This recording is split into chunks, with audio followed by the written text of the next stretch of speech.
정치 인사들을 모아보아 속풀이하는 시간 일타정치입니다. 박영실 시사 에디터 이동학 전 민주당 최고위원님, 류혁 전 법무부 감찰관님 나와 계십니다. 안녕하세요. 네, 안녕하세요. 네. 아, 중간 그 시간에 제 웃음소리가 들렸는지 우리 저를 너무 좋아하시는 영희님께서 황현실 앵커님 웃음소리 헤헤헤라고 말씀을 해주셨습니다.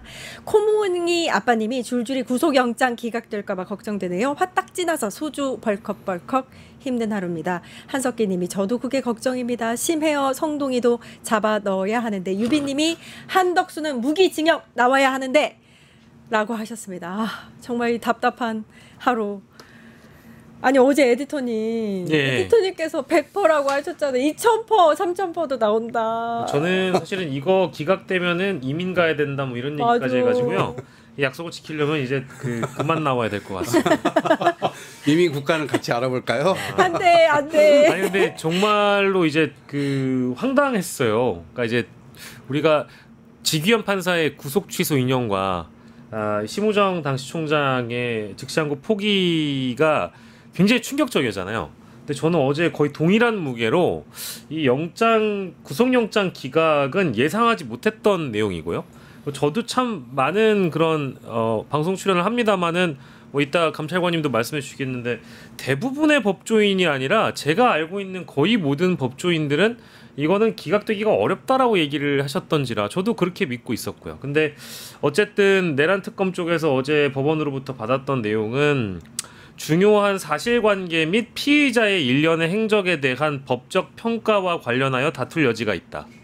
이런 사유가 하나 있고, 본건 혐의에 관하여 현재까지 확보된 증거, 수사 진행 경과, 피의자의 현재 지위 등에 비춰 방어권 행사 차원을 넘어선 증거인멸의 우려가 있다고 보기 어렵다. 피의자 경력, 연령, 주거와 가족관계, 수사 절차에서의 피해자 출석 상황, 진술 태도 다 포함하면 도주의 우려가 없다. 이거였거든요.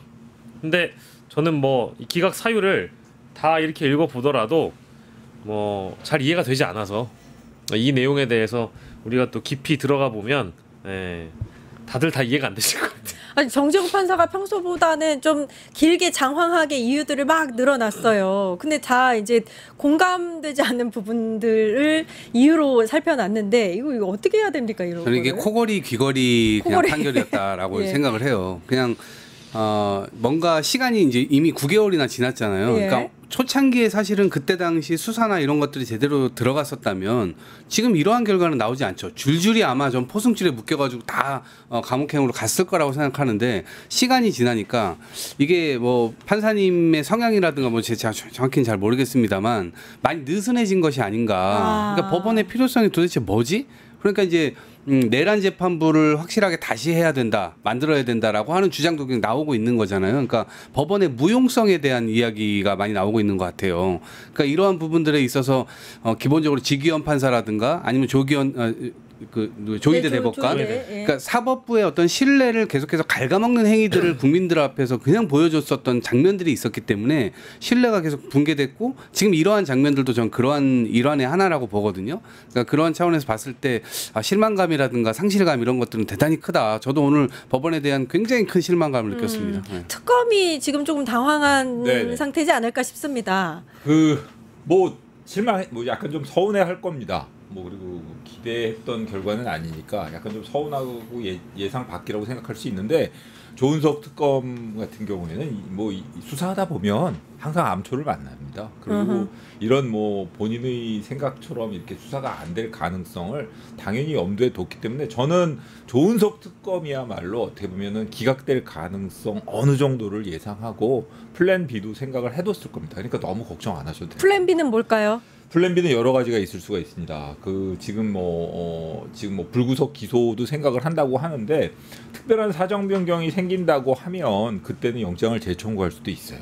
일단은 지금 같은 상황에서 불구속 기소를 염두에 둔다고 하는데 지금 이 영장 기각 사유 두 분 말씀하시는데 상당히 장황하고 동의할 수 없다고 말씀하셨는데 저도 그렇습니다. 사실 결과적으로 얘기해서 한덕수 총리 같은 경우에는 1,400일 그 정도를 총리 신분으로 보냈던 분. 그리고 국무회의에 그러니까 부의장 역할을 그만큼 오래 했어요. 근데 어떤 국가 원수가 미쳐가지고 말도 안 되는 그 결정을 했을 때 그거를 말려야 될 최고 책임자가 한덕수 총리거든요. 근데 이걸 지금 계엄이라는 걸 말리지 못했는데 그럼 앞으로도 그러면은 이런 상황이 발생했을 때 총리가 이걸 못 말리면 아무런 책임을 안 물을 것이냐 이런 질문을 하나 드리고 싶고요. 또 하나는 이게 뭐 저 법률가들 평가에 의하면 뭐 법적 평가가 서로 다를 수 있고 그 부분이 지금 국무회의와 관련된 부분입니다. 그리고 아까 말씀하셨던 그 방어권 행사의 범위를 넘어서는 증거인멸을 우려 이거 얘기하는 게 위증 그 부분입니다. 위증하고 그 다음에 허위공문서 작성 동행사 부분인데 그렇게 얘기해서는 안 될 것이 왜냐하면 계엄 선포라는 거는 어떻게 보면은 국민의 인권이라든가 자유 헌법 질서를 통째로 뒤집어 엎을 생각이었던 것 같아요. 그리고 사람들이 정확하게 말은 안 하지만 어떻게 얘기하면 혼자 독재 국가를 만들려고 했다라고 느낌을 받고 네. 있거든요. 예. 근데 그런 말도 안 되는 폭거를 저지른 행위를 그냥 그런 경우에는 어떻게 보면 극도의 저항을 해야 될 상황인데 법률 절차에 따라서 뭐 어쩔 수 없이 무기력하게 내가 뭐 그 의결권이 있는 것도 아니고 심의 절차에 불과한데 그렇기 때문에 내가 막을 수가 없었다라는 변명을 받아들인다고 하면 앞으로 뭐 더 반인권적인 그렇지. 행위를 하는 것도 그걸 그냥 스스로 따라간 사람들을 그리고 다른 국무위원들까지 제대로 책임을 물을 수 없거든요. 이런 말도 안 되는 비상식적 결정, 비헌법적인 결정, 반인권적인 결정을 하는 경우에는 그거는 단순하게 그냥 내가 뭐 법률적인 자리 뭐 법률적인 권한이 없다 이런 변명 가지고는 안 되는 겁니다. 알겠습니다. 그러니까 그 점도 한번 염두에 둬야 예. 될 겁니다. 코몽이 아빠님이 박영식 에디터님 저랑 이민 가시죠라고 하는데 어떻게 그래야 생각이 되겠습니다. 있으신? 예. 네, 코몽이 아빠님 진짜 개인적으로 가시면 좀 안 돼요. 연락을 하시는 걸로 두 분은. 아니 정말 근데 네. 이제 그 내란 정국 때 많이 썼던 진짜 윤석열이 파면되지 않으면 이게 나라냐 헌법재판소에서 파면 결정이 안 나오면 진짜 이민 가야 되는 거 아니냐 이런 얘기 참 많이 했는데 어제 이 구속영장 기각 결정은 이제 동일한 마음을 또 갖게 만들었고요. 사실 앞에서 이제 류호권 차관님이 설명 주신 대로 이게 사실 법률가들도 이해하기가 어려운 기각 사유이잖아요.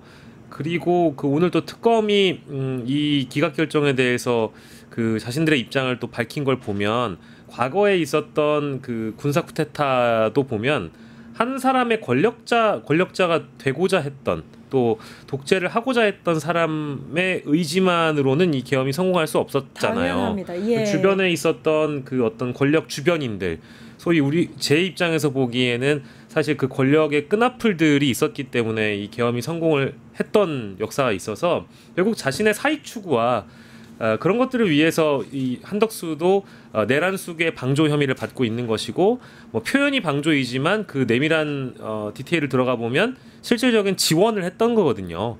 근데 이거를 사법부가 영장 발부가 아닌 기각으로 특검의 시간을 자꾸 지연시키고 특검의 시간이 제한적이잖아요. 그런 측면에서 밀도 있는 수사를 하려면 구속이 당연히 필요한 것인데 이거를 브레이크를 걸었다는 게 우리 사법부라니 이거는 정말 한심하기도 하고 뭐 답답하기도 합니다. 이게 다퉈볼 여지가 있다 주장에 대해서 뭐 이 얘기를 했는데 그 청구서에는 그 내용이 안 들어갔대요. 유인천 장관한테 전화해서 한예총 뭐 폐쇄하라 지시한 그 내용은 들어가지 않았다.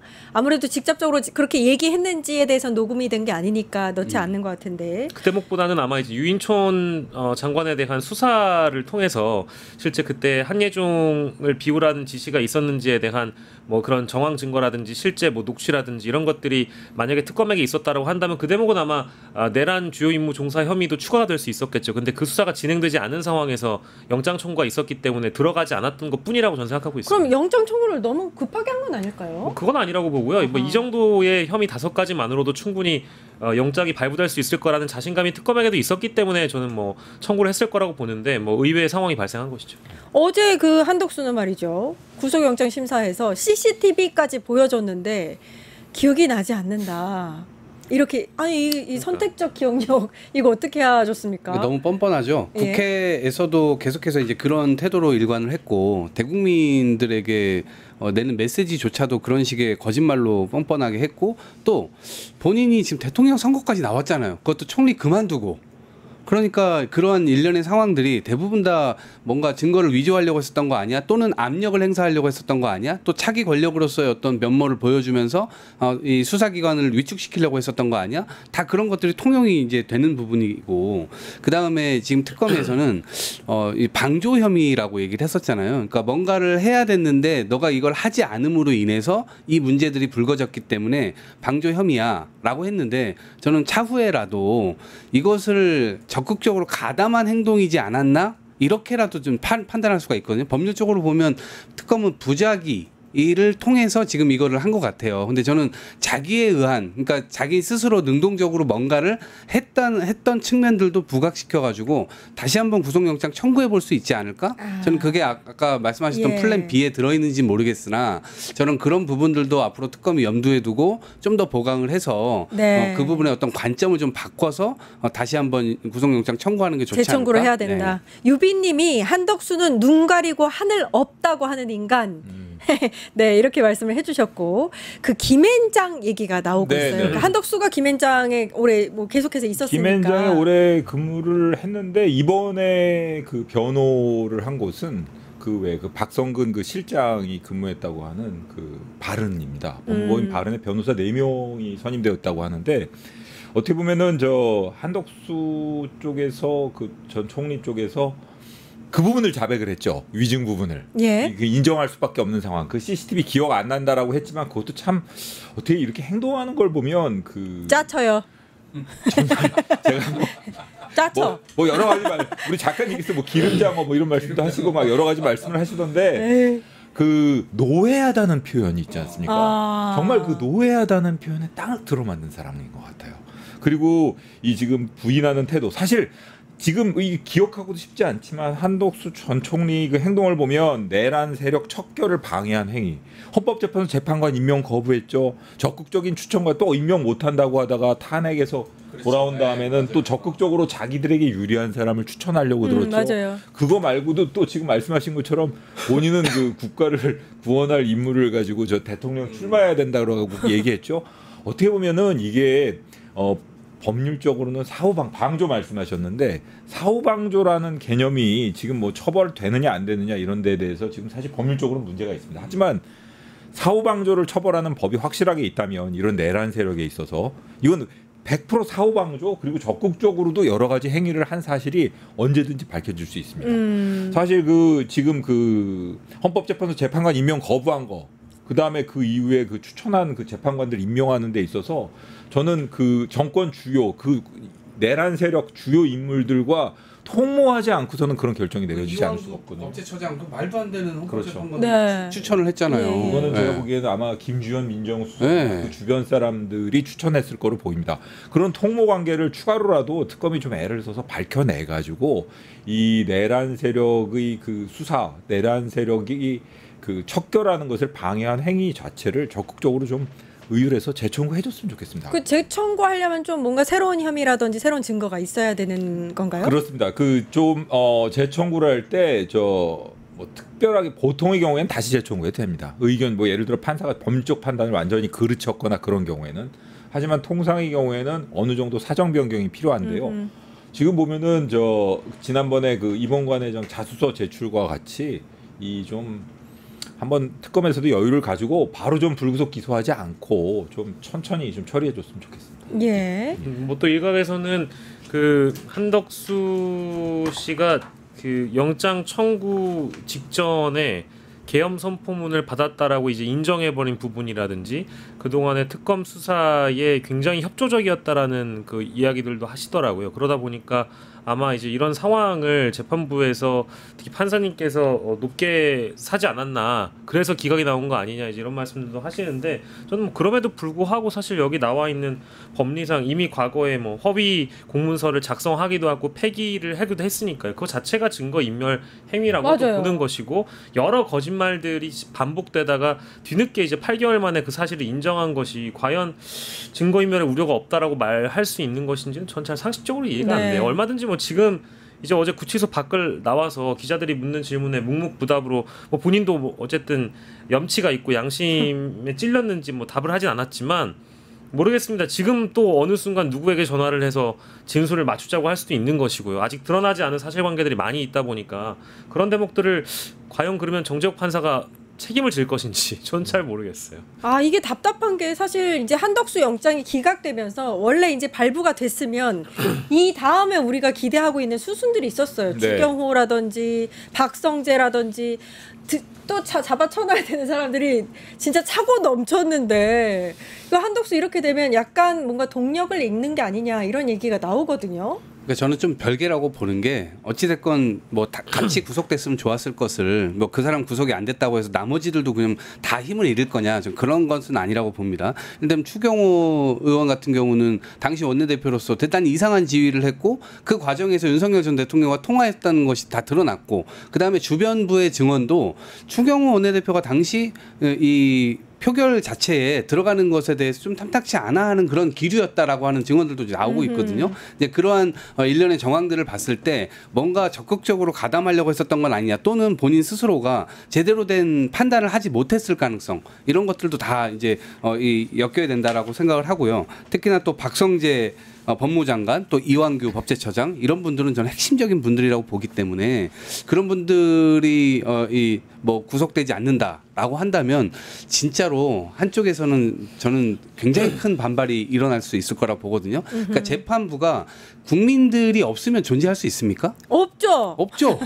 그러니까 국민들을 위해서 정부가 존재하는 것이고 법원도 존재하는 것이고 이 모든 사법 체계라든가 법치주의 자체가 국민들을 향해서 존재하는 것이고 작동해야 되는 것인데 그게 아니라 자신들의 어떤 끼리끼리 그리고 약간 김앤장 카르텔부터 시작해서 국민들이 우려하고 있는 전관 또 전관 예우, 전관 특혜 이런 것들이 또 지금 나오고 있는 거 아니냐 이러한 것에 어떤 최고봉으로 사법부가 기능을 한다면 국민들은 이 부분까지도 심판을 할 수밖에 없는 것이죠. 뭐 민주당에서도 이제 이게 그 사법부에서 기각 결정을 내린 게 다른 이제 기타 인물들에게 잘못된 신호를 주는 것이다. 이제 이런 입장을 낸 거에 저도 100% 동의를 하는 게요. 그리고 이거는 꼭 내란 세력뿐만 아니라 뭐 어떤 범죄를 저질렀을 때 피의자가 수사기관을 대상으로 해서 그 수사를 대비하는 차원에서 여러 차례 거짓말을 실제 뭐 공공연하게 했는데도 불구하고 무려 8개월 동안 거짓말을 했잖아요. 그리고 자신이 실제 대선 후보로 나가서 어떻게든 한번 내란 정당이라고 이제 칭할 수 있는 국민의힘과 손 잡고 자신의 어떤 그 미래를 보장받기 위한 그런 작업을 했단 말입니다. 그렇다라고 한다면 이제 앞으로 있는 내란 특검의 수사 과정에서 추경호 수사라든지 뭐 기타 비상계엄 해제 가결을 방해하려고 들었던 여러 정치인들을 수사할 때 한덕수에 대한 구속 여부는 또 추경호와 연결이 될 수 있기 때문에 밀도 높은 수사와 그 특검의 시간 제한과 제약이라는 점에 비춰봤을 때 반드시 구속의 당위성과 필요성이 있는 인물인데 이렇게 되면은 내가 범죄를 저질렀던 시점부터 한 6개월 동안 계속 밥 먹듯이 거짓말하다가 내가 구속될 것 같다. 그럼 이제 인정해야지. 하면 도저히 우려가 없어지는 겁니까? 내 말이 맞아요. 이런 새로운 전기를 정재욱 판사가 마련하신 것 같아요. 맞습니다. 이 사실 그 구속 사유 중에 하나는 뭔가 하면 공범 다수가 존재한다. 공범 사망관의 증거인멸 가능성이나 추가 수사의 필요성도 있거든요. 그런 점이 있는데도 불구하고 정재욱 판사가 그런 점에 대해서 좀 신중하게 고려를 못한 것 같습니다. 그리고 또 하나 말씀하신 것처럼 그 한덕수 전 총리가 나중에 가서 그 위증 사실을 인정했다고는 하지만 그게 반성해서 인정한 게 아니고 본인 살려고 인정한 거거든요. 맞아요. 그냥 직설적으로 얘기하면 그렇습니다. 그리고 뭐 지금 걱정들 하시는데 지켜보는 수밖에 없겠지만 추경호, 박성재, 특히 박성재 장관 같은 경우에는 죄명이 좀 다릅니다. 이 지금 그 아시겠지만 뭐 한덕수 총리 같은 경우에는 방조 아닙니까? 근데 그 박성재 장관 같은 경우에는 일단 죄명을 내란 주요 임무 종사 이상민 장관이랑 같은 취지로 했다는 겁니다. 그리고 또 적극적으로 예를 들어 파견 지시를 했다던가 그다음에 그 뭐 저 수용 공간을 확보하라고 지시를 했다던가 출입국을 철저하게 하라고 했다던가 이런 지시를 한 부분은 결국은 본인의 진술이 아니라 이 여러 가지 그 출입국 관리 직원이나 교정본부 직원들에 의해서 인정이 될 텐데 그런 적극적인 행위를 했다 그러면 더 그 죄질이 높은 그리고 박성재 장관의 경우에는 법률가 아니겠습니까? 법률가니까 어떻게 보면 이런 그 계엄 선포의 위법성이라든가 이런 부분에 대해서는 본인이 제일 먼저 인식을 했어야 됩니다. 그런데도 불구하고 이런 일이 있었기 때문에 조금 좀 더 힘내서 잘해줬으면 좋겠습니다. 사전에 공모했을 가능성이 저는 굉장히 크다 보고 누구 이렇게 공모했을 만한 사람들이 많잖아요. 법률 그 보좌관들 있잖아요. 네. 다 전 법무부 장관조차도 대통령의 법률 보좌관이고 그다음에 민정수석 김주현, 네, 그런 분들, 심우정, 네, 다 연결되어 있다고 최상목. 보기 때문에 아우 화딱지나. 아우 화딱지나. 거기는 법률가는 아닙니다. 근데 그 이제 이런 그 영장 기각 사태가 벌어졌으니까 우리가 이제 심우정의 검찰에서 공정한 수사를 기대할 수 없기 때문에 특검이 출발된 거잖아요. 네. 그리고 사실은 내란이 발생하고 나서 그 이후에도 내란 특별법과 내란 특별재판부가 필요하다라는 여론이 이미 오래전에 있어 왔는데 아직 법사위에서 논의하는 단계인 걸로 알고 있어요. 뭐 물론 저는 검찰 개혁과 사법 개혁 굉장히 중요하기 때문에 언젠가가 아니라 이재명 정부 하에서는 했으면 좋겠습니다. 물론 개혁의 주체는 국회가 돼야 되는 건 맞고요. 근데 다만 그 개혁 과제는 뭐 디테일한 부분들을 다 이제 챙겨가지고 뭐 지금 뭐 정성호 장관이니 뭐 당정 간에 말이 안 맞아서 논란인 거 이런 것들도 중요한데 그건 디테일한 부분 이제 장기적으로 봤을 때 이제 정부 조직을 또 개편하고 하는 과정에서 수사권 기소권 그거는 국회에서 잘 정리했으면 좋겠고요. 다만 지금 우리 이 정부 탄생하고 나서 가장 큰 목적은 내란 진압과 종식 아니겠습니까? 근데 이게 선결 과제가 되어야만 그 다음으로 갈 수 있는 내란을 극복할 수 있는 대한민국이 되는 것인데 지금 여기에서 사법부 그러니까 직위원회 재판부 내지는 조위원회 이 사법부에게 계속적으로 이런 결정을 맡겨도 되는 것인지에 대한 문제 의식을 우리가 원래 초반에 갖고 있었다가 그 이후에 뭔가 좀 손을 놓아버린 느낌이에요. 네. 뭔가 좀 긴장감이 떨어졌고 맞아. 뭔가 좀 느슨해진 건 사실인 것 같거든요. 그래서 오늘 당장 뭐 민주당에서도 특별재판부가 필요하다 이제 이런 의견들을 많이 내고 계시니까 저는 지금 뭐 직위원 뭐 사태란 표현 좀 그렇습니다만은 그 룸사롱 논란 있잖아요. 그것도 매듭을 짓지 못했고 여전히 그 재판을 담당한 사람이 직위원이고 구속 취소 인용을 해준 사람이고 그리고 뭐 오늘 같은 경우에는 정재욱 판사가 이런 결정을 내려서 논란이 되고 있으니 그냥 차제에 특별재판부는 빨리 좀 국회에서 추진하셔가지고 제대로 마련이 됐으면 좋겠습니다. 이거 언제까지 이렇게 해야 될지 모르겠어요. 여러분 우리 내란은요 그냥 일반적인 범죄하고는 결이 달라요. 그냥 완전 최고조에 있는 중대 범죄예요. 그렇죠. 이게 만약에 네. 성공했잖아요. 그러면 우리 지금 이렇게 밥 먹고 자고 이렇게 할 수가 없는데 독재 국가가 되는 거였거든요. 네. 그러니까 민주국 이민도 못 네. 가셨어요. 네. 이민도 못 가고 출입국 다 막히고 예? 실제로 지금 뭐 무슨 정상회담하고 무슨 통상 문제 이런 것도 지금 다룰 수가 없는 그런 관계로 맞네요. 다 가는 것이고 예.